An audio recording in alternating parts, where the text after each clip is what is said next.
Recording by Savera Films. खेतबा में कोची लगा के खेतबा में कोची लगा के उगाबो हनी गे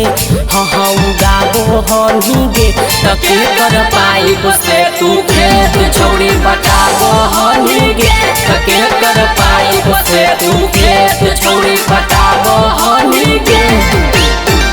खेतबा में कोची लगा के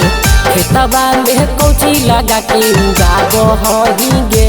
हाँ उगाबो हनी गे तके कर पाई से तू खेत छोड़ी पटाबो हनी गे तके कर पाई से तू खेत छोड़ी पटाबो हनी गे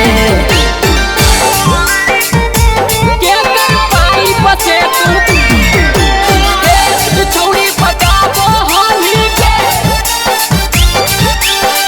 पटाबो हनी गे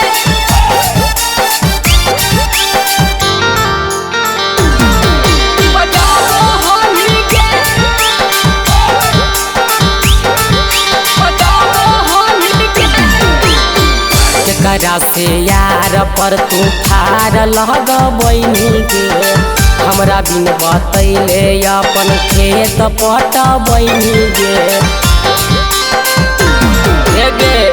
करा से यार पर तू ठार लग बनी गे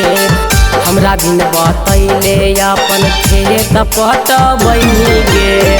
निहुरी निहुरी कौची बिछाबो हनी गे हे गे निहुरी निहुरी कौची बिछाबो हनी गे तके कर पाई से तू खेत छोड़ी पटाबो हनी गे तके कर पाई से तू खेत छोड़ी पटाबो हनी गे तके कर पाई से तू खेत छोड़ी पटाबो हनी गे तके कर पाई से तू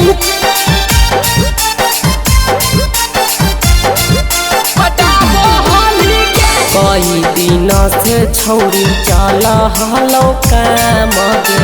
नीति तो राजा मनीष के हलो खाली नाम गे सुन गे